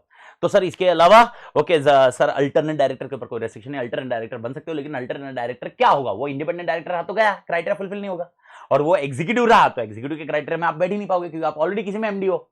देखो, अगर आप एक कंपनी में एमडी हो तो आपको ही ऑलरेडी पता है दूसरी कंपनी में आप एमडी बनने के लिए दूसरी कंपनी के बोर्ड का प्रॉब्लम, ये कंपनी एक्ट में घुस जाऊंगा मैं, जाने दो। ओके, बोर्ड का यूनानिमस अप्रूवल चाहिए, फिर बाद में जनरल मीटिंग में जाएगा, ये सारी चीजें होगी। तो इन शॉर्ट अगर आप सिर्फ डायरेक्टर बनते हो, including independent director, including alternate director, okay, तो आप 7 कंपनी बनाओ। लेकिन अगर 7 में से कोई भी एक कंपनी में आप एमडी या होल टाइम डायरेक्टर हो, तो आपको इंश्योर करना होगा 3 ही कंपनी आपको इंडिपेंडेंट डायरेक्टर सिलेक्ट करनी पड़ेगी एज ए 3 कंपनी। तो आपके रेस्ट्रिक्शंस काफी कुछ है जो ये पॉइंट डालते हैं इंडिपेंडेंट डायरेक्टर को। मेरे ख्याल से क्लियर है मालिक? ओके, अब यहां पर सबसे इंपॉर्टेंट पॉइंट आ गया। तो घाई नहीं करते, ये वापस बोलो, कंपोजिशन पे बहुत अच्छे से ध्यान दो। कंपोजिशन अगर आपके दिमाग में बैठ गया ना, मैंने आपको बताया भी ना, बोर्ड ऑफ डायरेक्टर बैठ गया ना, उसके बाद हार्डली लास्ट का 15-20 मिनट में काम खत्म हो जाएगा। लिस्ट, ये बोर्ड ऑफ डायरेक्टर को टाइम लगेगा, लास्ट वाला 15-20 मिनट का काम भी नहीं है। बोर्ड ऑफ डायरेक्टर को अच्छे से टाइम स्पेंड करो। तो पहला ये लोग क्या बोलते हैं, आपका बोर्ड लिस्टेड एंटिटी का कैसा होना चाहिए? Half of the non executive होने चाहिए, वन वुमन डायरेक्टर होनी चाहिए। अगर टॉप 1000 है तो 1 वुमन डायरेक्टर जो होनी चाहिए वो इंडिपेंडेंट डायरेक्टर होनी चाहिए, ठीक है। नॉन एग्जीक्यूटिव डायरेक्टर अगर 75 साल के ऊपर का है तो एसआर चाहिए, ठीक है। अगर डायरेक्टर के लिए आपके restriction maximum number of directorship, आप 7 से ज्यादा में नहीं बन सकते, लेकिन अगर आप एक में एमडी या होल टाइम डायरेक्टर हो तो आप 3 से ज्यादा में इंडिपेंडेंट नहीं बन सकते, ठीक है मालिक। उसके बाद क्या बोला हुआ है? चेयरमैन। क्वेश्चन क्या है, चेयरमैन क्या होना चाहिए? तो उसके बेस पे बोर्ड का कंपोजिशन होगा। अभी बोर्ड का कंपोजिशन मैंने क्या बताया, half of the director should be, अभी बोर्ड का कंपोजिशन क्या था, half of the director non executive होंगे, half of the director okay, मतलब not less than half of the director non executive होने चाहिए, ये कॉन्सेप्ट अपने डिस्कस किया। तो अब ये लोग क्या बोलते हैं, चेयरमैन के ऊपर कहानी डिपेंड है। चेयरमैन कौन है? अगर चेयरमैन आपका नॉन एग्जीक्यूटिव डायरेक्टर है, अगर आपका चेयरमैन नॉन एग्जीक्यूटिव डायरेक्टर है, कान खुले, बहुत इंपॉर्टेंट है अभी, अगर आपका चेयरमैन नॉन एग्जीक्यूटिव डायरेक्टर है तो आपके बोर्ड में 1/3 इंडिपेंडेंट डायरेक्टर होने चाहिए। सर कोई दिक्कत नहीं, सर क्यों दिक्कत नहीं? क्योंकि एज पर कंपनीज एक्ट अगर आप लिस्टेड एंटिटी हो तो आपका 1/3 of the board independent director रहना ही रहना है। आपको या रिकॉल करना होगा कंपनी एक्ट, थोड़ा सा लिंक करोगे ना तो ही ये बहुत अच्छे से समझेगा, बिकॉज एज पर कंपनी, तो इसमें कोई प्रॉब्लम ही नहीं है। मतलब एनीवे आपका बोर्ड 1/3 ऑफ इंडिपेंडेंट डायरेक्टर रहना ही रहना, because you are listed entity as per companies act compliance.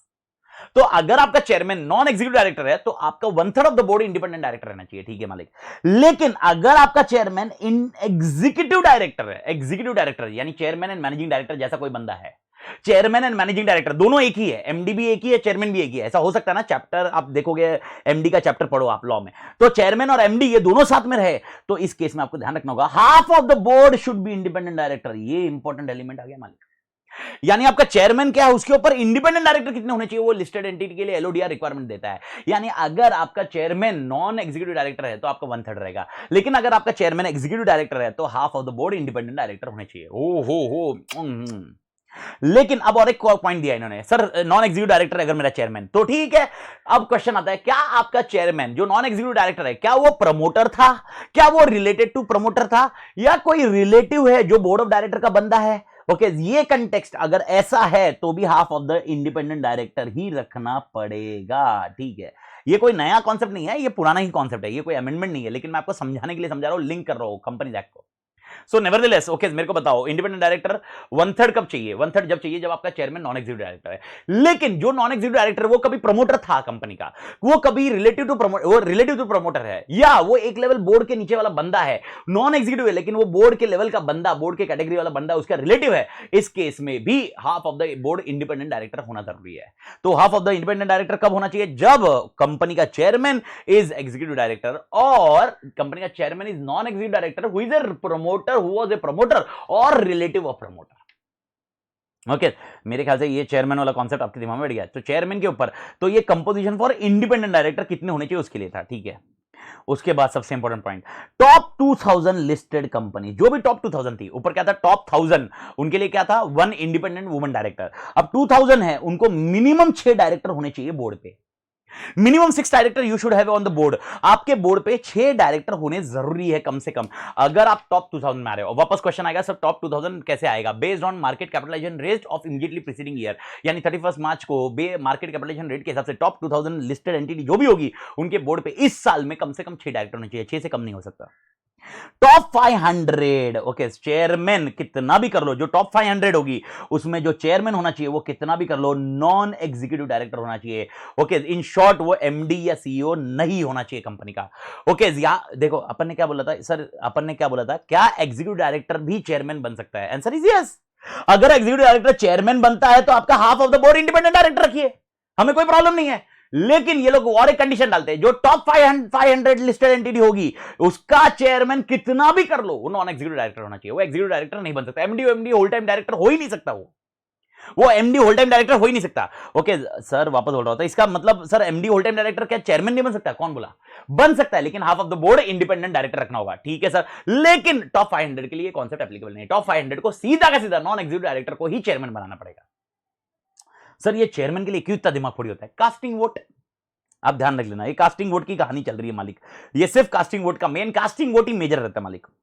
Okay और ये भी एक पॉइंट है जो आपके लिए था, आपने ऑडिट कमेटी में पढ़ा था कि अगर एसआर इक्विटी शेयर्स रहे और वो आउटस्टैंडिंग है तो उस केस में ऑडिट कमेटी पूरी की पूरी इंडिपेंडेंट डायरेक्टर होगी। यहां पर भी सेम सिनेरियो, अगर आउटस्टैंडिंग एसआर इक्विटी शेयर्स है तो आपका board half of the independent director होना चाहिए।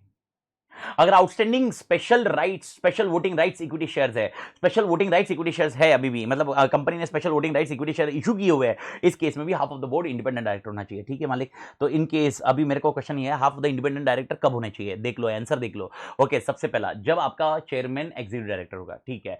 अगर आपका चेयरमैन नॉन एग्जीक्यूटिव है लेकिन हु वाज ए प्रमोटर और रिलेटिव टू प्रमोटर, ओके तो भी half of the independent director चाहिए, या आउटस्टैंडिंग एसआर इक्विटी शेयर तो आपको half of the board of director आपको इंडिपेंडेंट डायरेक्टर चाहिए, स्टोरी खत्म। And last point annual disclosure इस चीज का होना चाहिए, ठीक है मालिक। ओके बस ये अगर आपको झेप गया तो कहानी खत्म है। जो मेन अमेंडमेंट की बात हो रही है वो ही मैं ये बता दूं। ओके ये एक पॉइंट ध्यान रखिए, ये आप ध्यान रखिए और ये एक ध्यान रखिए जो हाईलाइट किया हुआ है मैंने, ये अमेंडमेंट के पोर्शन के लॉजिक से ध्यान रखिए मालिक। मेरे ख्याल से सबके दिमाग में ये चीज़ें बैठ जानी चाहिए, मेरे को नहीं लगता कि इसमें कोई दिक्कत आनी चाहिए। ओके बस ये सिनेरियो है।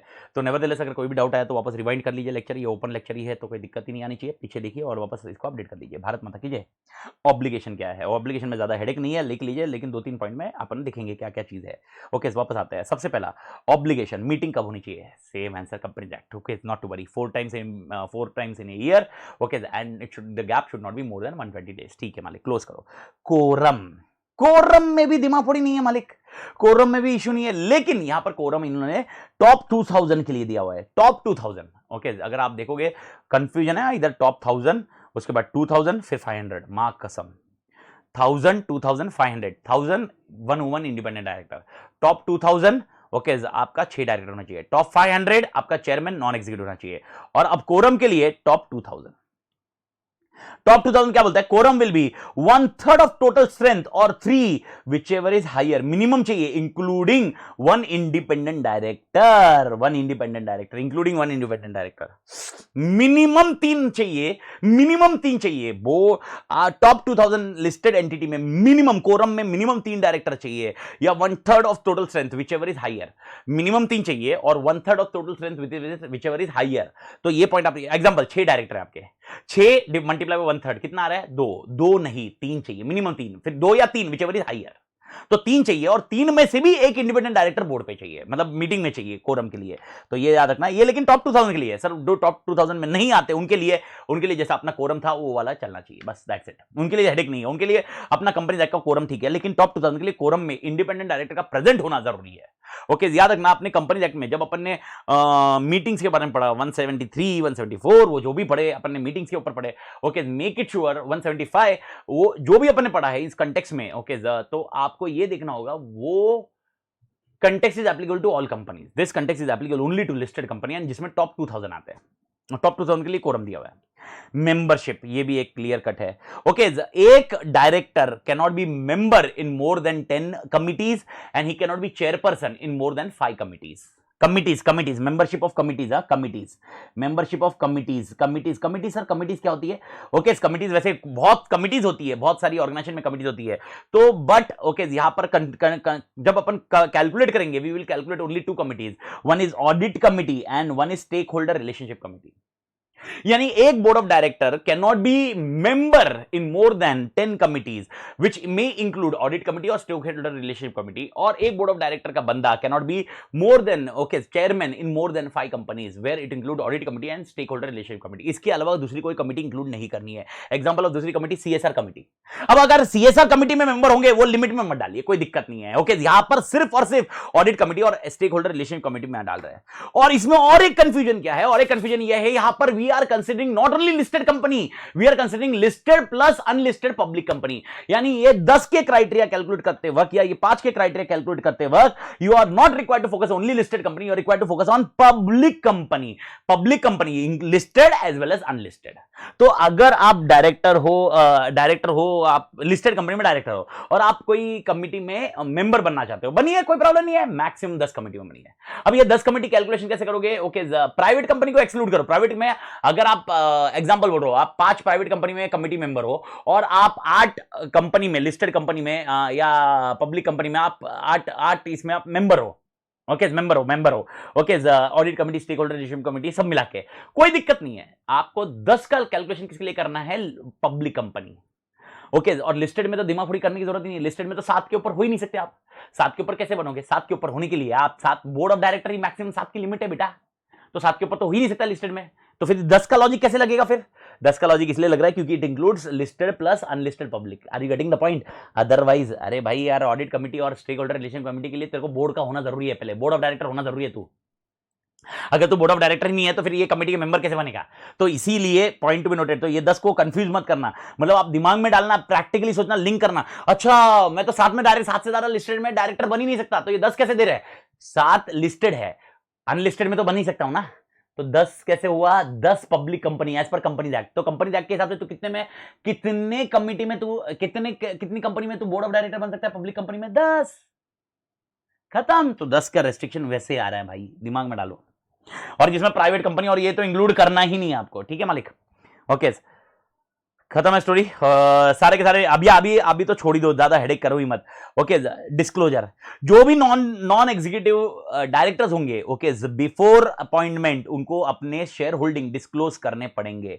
जो भी नॉन एग्जीक्यूटिव डायरेक्टर, वापस बोल रहा हूं, this is non executive director, okay, prior to appointment, non executive director prior to appointment they need to disclose their share holding both own और it may be hold by any other person on beneficial basis, यानी किसी और trust के behalf पे आप hold कर रहे होंगे, व्हाटएवर, तो आपको डिस्क्लोजर करने होंगे, ठीक है मालिक? Resignation and removal of independent director, ये आपका तो ऑल टुगेदर कंपनी एक्ट जैसा ही है। सर क्या independent director tata bye bye बोल सकता है? आंसर इज यस, कोई प्रॉब्लम नहीं। सर कब वापस अपॉइंट करना चाहिए? नेक्स्ट बोर्ड मीटिंग और 3 months whichever is later. Okay, ये आपका कंपनी एक्ट में इंडिपेंडेंट डायरेक्टर 149 सब सेक्शन वाले कैटेगरी में जाओगे तो उस कैटेगरीज में आपको ये आंसर मिल जाएगा। लेकिन एट द सेम टाइम इसमें भी पॉइंट वही है, अगर ये निकलने के बाद भी आपके इंडिपेंडेंट डायरेक्टर का क्राइटेरिया फुलफिल होता है तो आपको अपॉइंट करने का कंपल्शन नहीं है। एग्जाम्पल, ओके, आपके 9 बोर्ड ऑफ डायरेक्टर थे, 9 मेंबर्स है, 9 बोर्ड ऑफ डायरेक्टर है, और चेयरमैन आप इमेजिन करो नॉन एग्जीक्यूटिव है, चेयरमैन एग्जीक्यूटिव है, एज्यूम करते हैं चेयरमैन एग्जीक्यूटिव है, तो आपको इंडिपेंडेंट डायरेक्टर कितना चाहिए? हाफ ऑफ द बोर्ड चाहिए। तो यहां पर 6 इंडिपेंडेंट डायरेक्टर थे और 3 नॉन इंडिपेंडेंट डायरेक्टर, मतलब एग्जीक्यूटिव डायरेक्टर, 6 और 3। अब पॉइंट समझ छोड़ो, एक छोड़ के गया, अब 5 और 3 8 में से भी 5 तो इंडिपेंडेंट डायरेक्टर है ना, एटलीस्ट हाफ के ऊपर है ही ना, कोई दिक्कत नहीं, फिर वापस नया अपॉइंट करने की जरूरत नहीं, कंपल्शन नहीं है। लेकिन अगर आपके क्राइटेरिया फुलफिल नहीं होते इंडिपेंडेंट डायरेक्टर के, आप नेक्स्ट 3 महीने या next board meeting whichever is later, okay, जो भी लेटर होगी उसमें आप इंडिपेंडेंट डायरेक्टर अपॉइंट कर लीजिए, ठीक है मालिक। सक्सेशन प्लान होना चाहिए, एकदम क्लियर कट है। बोर्ड ऑफ डायरेक्टर ओके अपना सक्सेशन कैसे करेगा, सीनियर मैनेजमेंट का सक्सेशन कैसे करेगा, इनका पूरा सक्सेशन प्लान होना चाहिए। एग्जांपल ओके ऑल टुगेदर अगर आप देखोगे टाटा है या विप्रो है, ये जो लोग होंगे उनके सक्सेशन प्लान रेडी है कि भाई अब मेरे बाद ये चेयरमैन बनेगा, मेरे बाद ये बोर्ड को हैंडल करेगा, ये पॉइंट होगा, उनका सक्सेशन प्लान पहले से रेडी होना चाहिए। सक्सेशन प्लान ऐसा सरप्राइज ऐसा नहीं होना चाहिए, तो सक्सेशन प्लान उन्होंने रेडी करना चाहिए। इंडिपेंडेंट डायरेक्टर ने, ये भी अपन कंपनी एक्ट में पढ़ चुके हैं, इंडिपेंडेंट डायरेक्टर एटलीस्ट खाली इंडिपेंडेंट डायरेक्टर की 1 मीटिंग इन ईयर होनी चाहिए, 1 मीटिंग इन ईयर होनी चाहिए सिर्फ इंडिपेंडेंट डायरेक्टर की, और सारे इंडिपेंडेंट डायरेक्टर ने कोशिश करनी चाहिए कि वो मीटिंग अटेंड करें। देखो मीटिंग अटेंड करना कंपल्शन नहीं होता है, ये आप और मैं जानते हैं, लेकिन यहां पर ये लोग बोलते हैं सारे इंडिपेंडेंट डायरेक्टर ने पूरी कोशिश करनी चाहिए वो मीटिंग अटेंड करने की, ठीक है मालिक। ओके एंड मोस्ट इंपॉर्टेंट और एक ये क्राइटेरिया है, अगर आप एम्प्लॉय हो या केएमपी हो या डायरेक्टर हो, प्रमोटर हो कंपनी के, आप 4 चीज हो, employee, KMP, director, promoter, employee, KMP, director, promoter हो। ओके आप कोई भी शेयर होल्डर या थर्ड पार्टी के साथ कोई भी एग्रीमेंट नहीं कर सकते। सर किसके related? For compensation and profit related to securities of listed company, okay, unless until prior approval has not been taken by board resolution and OR of public shareholding।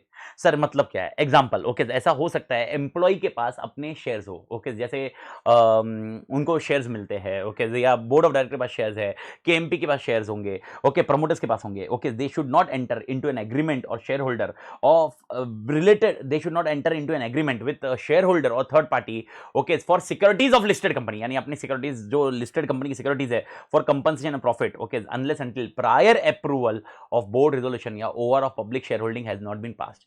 यानी sir in short okay ये लोग जब अपना securities बेचना चाहेंगे, जो बेचना चाहेंगे, लिस्टेड एंटिटी की बात कर रहे हैं जिसमें कंपनसेशन या प्रॉफिट पे बेचना चाहेंगे, तो इन्होंने बोर्ड रेजोल्यूशन और OR of public share holding मतलब जो अलग से है उन लोग ने पास करना चाहिए। ओके जब ये रेगुलेशन आया उसके पहले हो सकता है किसी और का एग्रीमेंट ऐसा होगा कि भाई हम आपको इतनी सिक्योरिटीज दे देंगे ये डेट पे, it's like future contract, forward contract और समथिंग लाइक दैट। अगर ऐसे कॉन्ट्रैक्ट है तो ये कॉन्ट्रैक्ट को रिव्यू करने चाहिए और बोर्ड पे लाना चाहिए और ओआर पास करना चाहिए। लेकिन ओआर पास करते वक्त ऐसा होगा देर में भी मतलब बोर्ड पे जो बंदा होगा वो डायरेक्टर खुद अपनी सिक्योरिटीज बेच रहा होगा या उसके कॉन्ट्रैक्ट्स होंगे, ओके उस केस में वो डायरेक्टर वोट नहीं करेगा, ये कॉन्सेप्ट रहता है। तो nevertheless the concept is very simple in short, okay ये 4 जन पर रेस्ट्रिक्शंस है, आप ये ध्यान में रखिए। ओके तो ये कोई भी सिक्योरिटीज जो अपने लिस्टेड कंपनी की सिक्योरिटीज है उसको डील करने के पहले बोर्ड रिजोल्यूशन एंड ओके ये OR of public share holding pass करना चाहिए। This is something which is acquisition and other things के लिए होता है मालिक, बट नेवरदलेस एकदम सिंपल क्राइटेरिया है।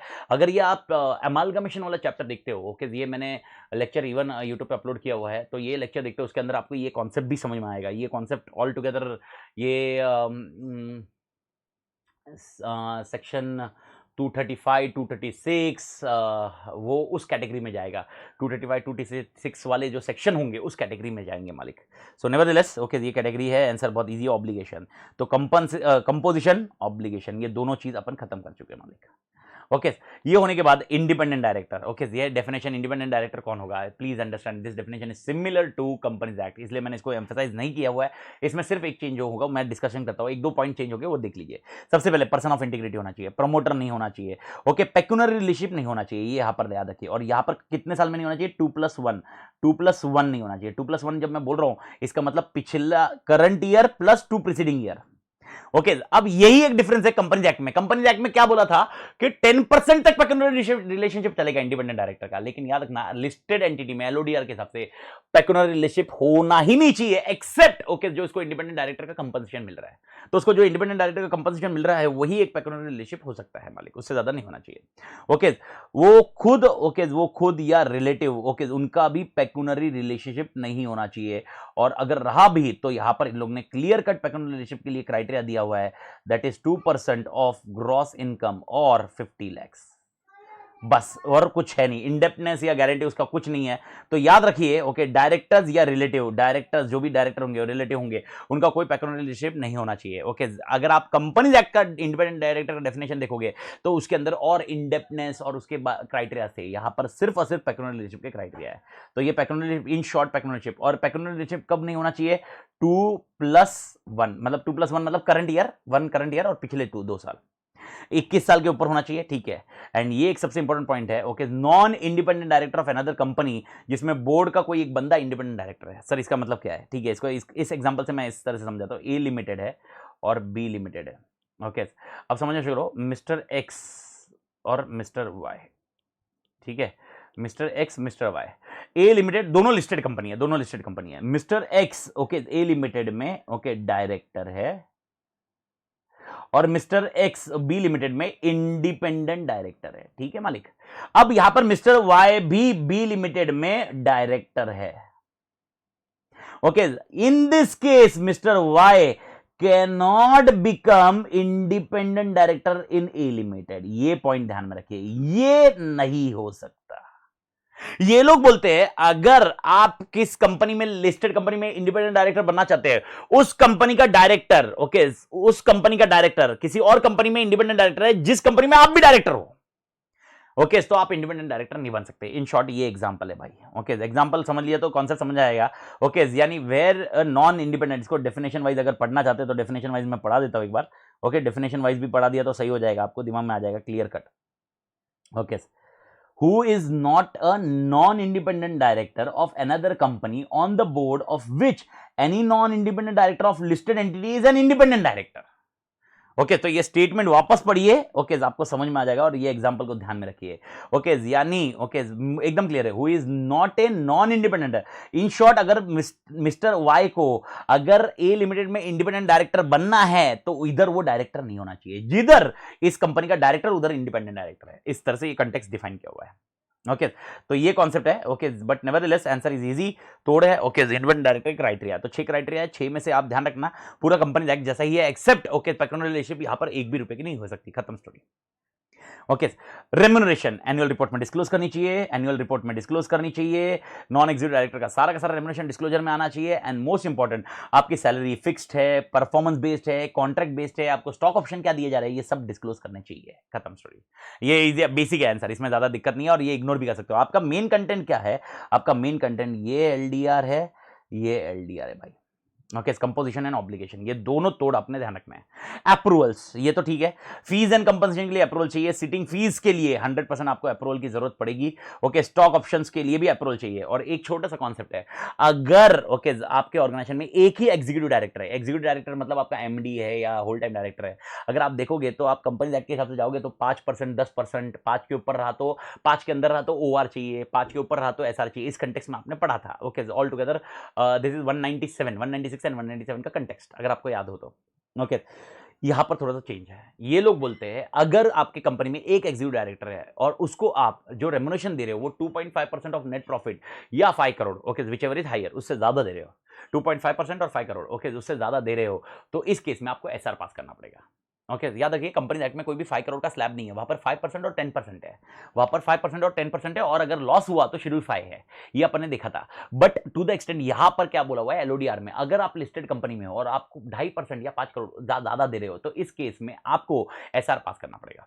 और अगर कंपनी में एक से ज्यादा एग्जीक्यूटिव डायरेक्टर है, यानी एक एमडी, एक 2 होल टाइम डायरेक्टर, या उनको उनको सबको टोटल मिला के 5% से ज्यादा दे रहे हो तो आपको एसआर पास करना चाहिए, एसआर पास करना पड़ेगा। ये एक आपने ध्यान रखना चाहिए, बस। This is something which you need to understand. Again ये पुराना पॉइंट ही था, ओके, नया पॉइंट नहीं है, बट टू द एक्सटेंट ये पॉइंट आपके इसमें कवर्ड है, ओके। तो ये आपको ध्यान रखना है, ओके।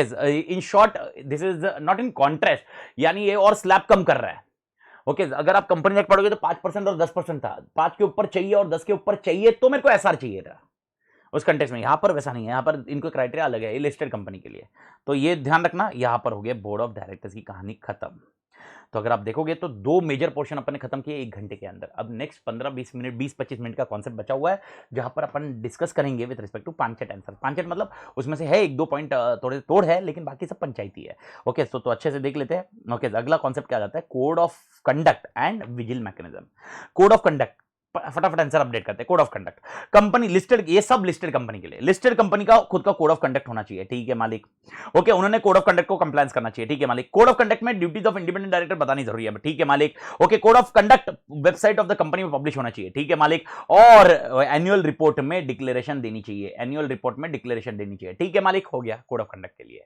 तो कोड ऑफ कंडक्ट, अब कोड ऑफ कंडक्ट में यानी इन शॉर्ट इसमें एक ही है, ड्यूटीज ऑफ इंडिपेंडेंट डायरेक्टर का किस्सा कोड ऑफ कंडक्ट में होना चाहिए, विजिल मैकेनिज्म ओके इस कंपनी में प्रेजेंट होना चाहिए, जो डायरेक्टर और एम्प्लॉइज के लिए रहेगा, ठीक है मालिक। Okay, safe guards of victims, जो भी विक्टिम्स होते हैं, जो कॉर्पोरेट कल्चर के विक्टिम्स होते हैं, उनको सेफ गार्ड करने के लिए विजिल मैकेनिज्म होना चाहिए। जो भी विक्टिम होगा उसको directly access to chairperson of audit committee मिलना चाहिए।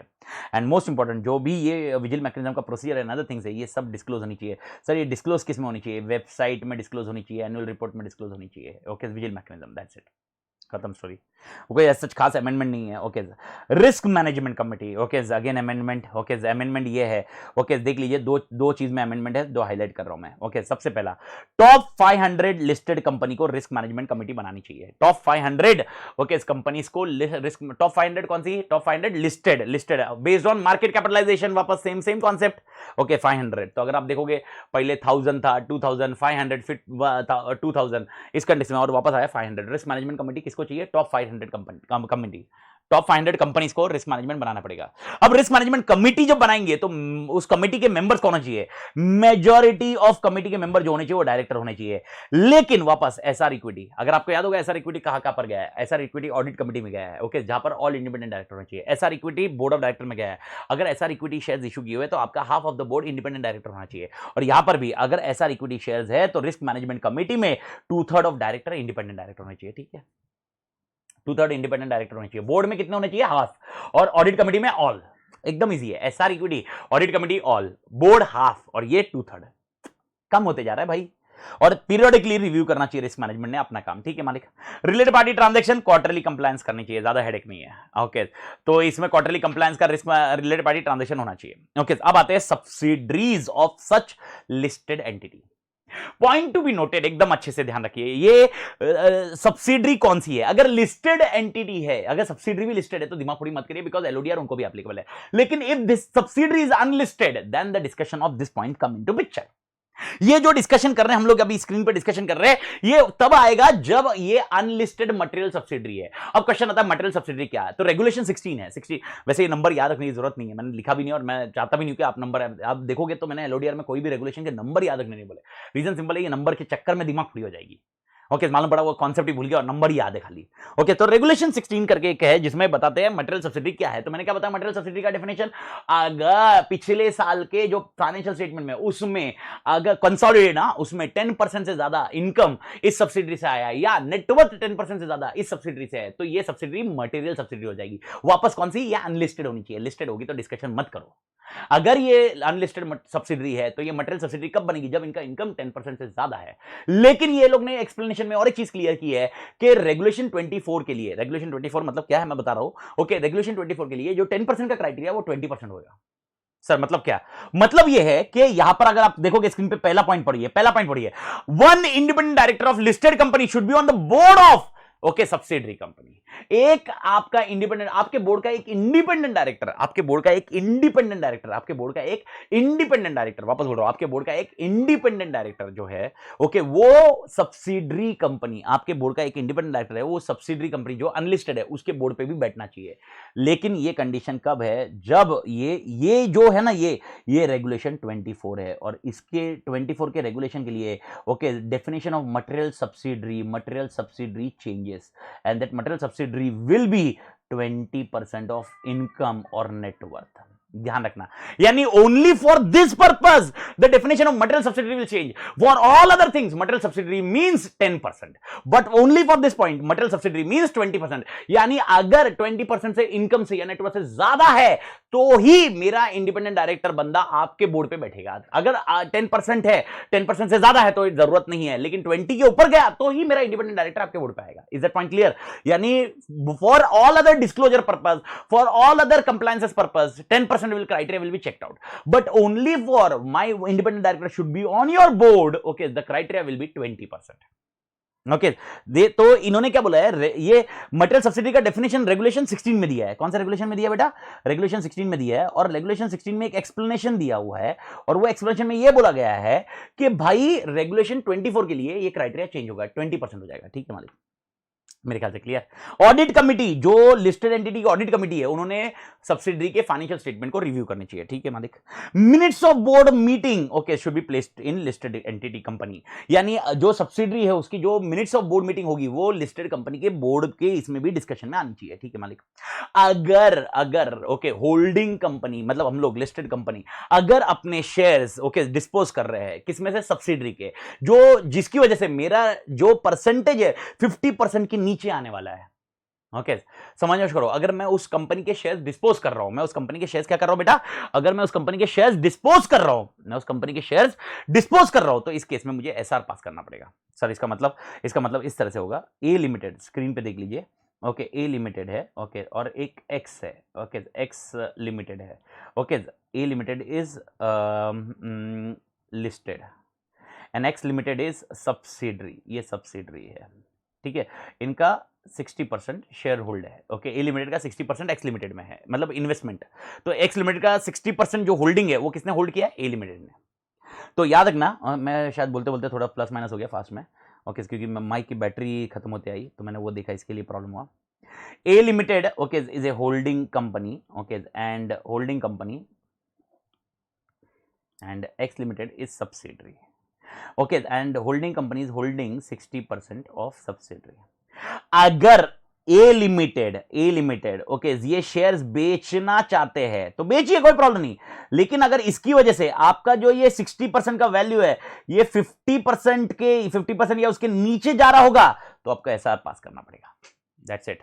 किसको एसआर पास करना पड़ेगा, ओके भाई एक्स लिमिटेड को नहीं, ए लिमिटेड को। ये बेचने के लिए एसआर के बिना बेच नहीं सकते, ठीक है मालिक, एसआर के बिना बेच नहीं सकते, एसआर के बिना बेच नहीं सकते, एसआर के बिना बेच नहीं सकते मालिक, एवरी क्लियर। हाँ लेकिन यहां पर एक कंडीशन दी हुई है, अगर आप देखोगे अगर कोर्ट या ट्रिब्यूनल के ऑर्डर है, ओके कोर्ट या ट्रिब्यूनल के ऑर्डर है तो आपको ये कंप्लाई करने की जरूरत नहीं है। कोर्ट ने बोला है ये डिस्पोज करो, कोर्ट ने बोला है, ट्रिब्यूनल ने बोला है कुछ डिस्पोज करो, कुछ कारण आईबीसी की वजह से होता है, इंसॉल्वेंसी की वजह से होता है, जो व्हाटएवर इट में भी। और same logic happens with asset. अगर कोई एसेट 20% से ज्यादा बेचा जा रहा है, किसका, मटेरियल सब्सिडी का, अगर मटेरियल सब्सिडी का एसेट 20% से ज्यादा बेचा जा रहा है तो एसआर पास करेंगे। वापस एसआर किसमें पास करेंगे, होल्डिंग कंपनी में। ये दोनों एसआर होल्डिंग कंपनी का है, ओके ये याद रखना। तो पहला शेयर डिस्पोज कर रहे हैं एसआर पास करना पड़ेगा, और एसेट डिस्पोज कर रहे हैं तो एसआर पास करना पड़ेगा। मटेरियल सब्सिडी का अगर एसेट ये कर रहे हैं तो भाई 20% के ऊपर एसेट्स अगर बेचा जा रहा है, 20% के ऊपर एसेट्स बेचा जा रहा है, व्हेन आई से बेचा जा रहा है तो it can be selling, it can be disposing, it can be leasing also. तो इस दिस केस ओके यहां पर एसआर पास करना पड़ेगा इस कंपनी में, okay in this case fifth वाले पॉइंट में ओके सब्सिडरी के एक्स लिमिटेड में एसआर पास करोगे, ओके और ए लिमिटेड में पहले वाले केस में जब शेयर डिस्पोज किया जाएगा। This is how the two things work on. तो ये है सब्सिडरी का, और यहां पर सबसे इंपॉर्टेंट पॉइंट था definition of what we say definition of material subsidiary. So what is the definition of material subsidiary? 10%, but only for regulation 24 it is 20%, that's it. Okay, ये हो गया क्लियर मालिक, परफेक्ट, पार्किंग लॉट में डाल दो। और उसके बाद आता है आपका एमडीए। एमडीए मतलब management discussion analysis. Audit committee का एक mandatory area to be reviewed है, दैट इज कॉल्ड एमडीए। तो वो एमडीए के डिस्कशन में क्या क्या आता है, तो ये अगर आप देखोगे इसको रटना पड़ेगा, इससे ज्यादा कुछ ऑप्शन है नहीं। Okay MDA management discussion analysis, यानी बोर्ड ऑफ डायरेक्टर जब डिस्कशन करेंगे तो क्या क्या है, डिस्कशन और एनालिसिस करेंगे। इंडस्ट्री स्ट्रक्चर क्या है, अपॉर्चुनिटी थ्रेट्स क्या है, सेगमेंट और प्रोडक्ट इन्फॉर्मेशन क्या है, आउटलुक क्या है, रिस्क और कंसर्न क्या है, इंटरनल कंट्रोल सिस्टम क्या है, हमारी financial information compare to operational performance कैसा है। Sir what is meaning of financial information with operational performance. Example हम 10 घंटे में कितना रेवेन्यू निकाल रहे हैं, ओके 5 घंटे में कितना रेवेन्यू निकाल रहे हैं, ये कॉन्सेप्ट। एंड एचआर डेवलपमेंट, हम लोग एचआर डेवलपमेंट के लिए क्या कर रहे हैं, this is MDA. And if you remember you want to recall one thing, MDA is a part of compulsory review, compulsory area, mandatory area में पहला एरिया था MDA, that's the concept of MDA. तो एमडीए में क्या क्या आता है, ये 8 पॉइंट आते हैं मालिक। इंडस्ट्री के बारे में समझते हैं, अपॉर्चुनिटी थ्रेट समझते हैं, सेगमेंट समझते हैं, आउटलुक समझते हैं, रिस्क एंड कंसर्न समझते हैं, इंटरनल कंट्रोल सिस्टम समझते हैं, financial performance with operational performance देखते हैं, and most important HR development के बारे में भी देखते हैं मालिक।